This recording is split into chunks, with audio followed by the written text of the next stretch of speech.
જય હિન્દ, જય ભારત મિત્રો. સ્વાગત છે તમારું નવા વિડીયોની અંદર.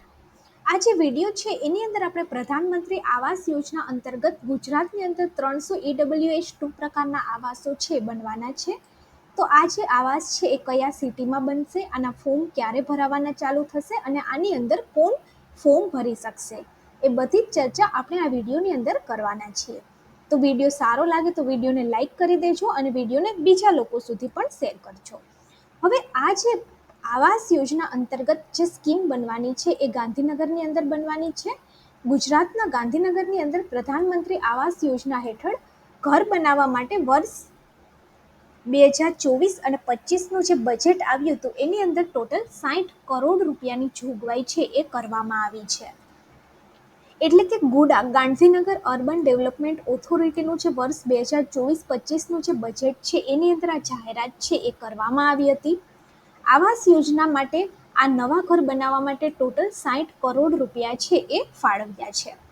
હવે એના ઉપર કામ ચાલુ કરવા માટે ગુડા છે એ વિચાર કરી રહી છે કે આ વર્ષની અંદર જે બજેટ ફાળવેલું છે એ બજેટના જે પૈસા છે એના ઘર ક્યાં બનાવવા અને આવતું ફાઇનાન્શિયલ યર એટલે કે આવતું એપ્રિલ આવશે ત્યાં સુધીમાં આ આવાસના જે ખર્ચ છે એ થશે અને આવાસ યોજના માટેના ફોર્મ ભરાવાના પણ ચાલુ થશે. આની અંદર ટોટલ 300 જેટલા મકાનો છે એ બનાવવામાં આવશે. નવા આવાસ કઈ જગ્યાએ બનાવવા સાઇટ પણ જોવાની ચાલુ થઈ ગઈ છે અને નવા 300 જેટલા આવાસ બનાવવાની વિચારણા છે એ ચાલી રહી છે. હવે બજેટની અંદર જોગવાઈ બાદ આવાસ બનાવવા માટે સ્થળ પસંદગીની પ્રક્રિયા છે અત્યારે ચાલુ રહી છે કે મોટે ભાગે આ જે મકાન છે એ અડાલજ અથવા તો ચિલોડા ખાતે બનાવવામાં આવશે એવી શક્યતા છે. હવે ગુડા પાસે જે પ્લોટ પડ્યા છે એ ગુડા હસ્તકના જે રિઝર્વ પ્લોટ છે એ ચિલોડા અને અડાલજ ખાતે છે. તો તે પૈકીના એક પ્લોટની પસંદગી કરી અને ત્યાં આવાસ છે એ બનાવવામાં આવશે. આ આવાસ છે મોટે ભાગે EWS અથવા તો EWS2 પ્રકારના હશે.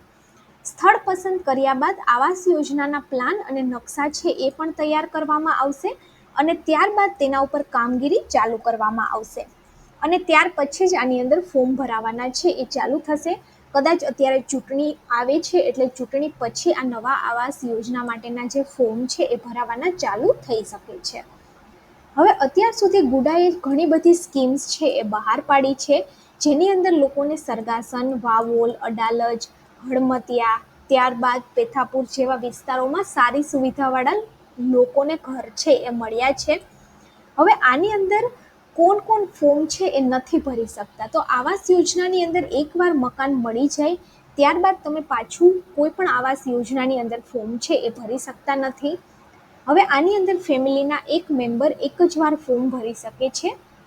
ફેમિલીના મેમ્બર છે એમાંથી કોઈ એકનું એક જ વાર ફોર્મ ભરવાનું હોય છે. જો બે કે તેથી વધારે ફોર્મ ભરેલા જાણવા મળે તો આવાસ છે એ કદાચ રદ કરવામાં આવે છે.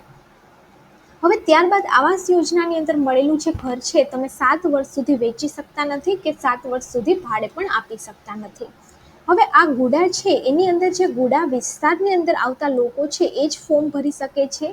ગુડાની બહારના લોકો જો ફોર્મ ભરે તો એમના ફોર્મ છે એ રિજેક્ટ કરવામાં આવે છે અથવા તો એમને ડ્રોની અંદર મકાન લાગે ત્યારબાદ તેમનું આવાસ છે રદ કરવામાં આવે છે. ઘણીવાર તમે જે ડિપોઝિટ ભરી છે એ પણ જપ્ત કરવામાં આવે છે. એટલે જો તમે ગુડા વિસ્તારની અંદર આવતા હોય તો જ આની અંદર તમે ફોર્મ છે એ ભરી શકો છો. હવે વાત એ રહી કે ગુડાનો જે વિસ્તાર છે એ કયો કયો છે, કે ગુડા વિસ્તારની અંદર કયા કયા ગામ છે આવે છે. તો આપણે ગુડા વિલેજનું લિસ્ટ જોઈએ તો એની અંદર અડાલજ, ત્યારબાદ આલમપુર, અંબાપુર, બસન, બુંદિયાર, ચિલોડા, ત્યારબાદ ડભોડા, દસેલા, ડોલા રાના વાનસા, ત્યારબાદ ધોલાકુવા, કોબા, કોલાવડા, કુડાસણ, લાવરપુર, લેકાવાડા, પાલજ, પેથાપુર, પીપલજ, પિરોજપુર, પોર, પરંટિયા, ઉંદારાશન, રાંદેસણ, રાંધેજા, ત્યારબાદ રતનપુર, રાયસણ, રૂપાલ, શરધાવ, સરગાસન, શાહપુર, શેરથા, ત્યારબાદ સિહોલી મોટી, સોનીપુર, તારાપુર, વારસદ, વાલડ, વાસણા હડમતિયા અને વાવોલ. આટલા જે 39 ગામ છે એ ગુડાના વિસ્તારની અંદર આવે છે. એટલે જો તમે આ 39 ગામની અંદર રહેતા હોય તો આની અંદર ફોર્મ છે એ તમે ભરી શકો છો. કારણ કે આ જે છે એ ગુડાએ ઓફિશિયલ બહાર પાડેલું છે કે આ 39 ગામ છે એ ગુડા વિસ્તારના છે. તો આ જે આવાસ યોજના છે એની અંદર ટોટલ 300 જેટલા ઘર છે એ બનવાના છે. આના ફોર્મ ભરાવાના જ્યારે પણ ચાલુ થશે ત્યારે વિડીયો આપણે આપણી ચેનલ ઉપર મૂકી દઈશું. તો જો વિડીયો સારો લાગે તો વિડીયોને લાઈક કરી દેજો અને વિડીયોને બીજા લોકો સુધી પણ શેર કરજો. આવી જ નવી નવી માહિતી શેર કરવા માટે આપણું વોટ્સઅપ ગ્રુપ તો છે જ કે જેની લિંક મેં તમને ડિસ્ક્રિપ્શન બોક્સમાં આપી છે.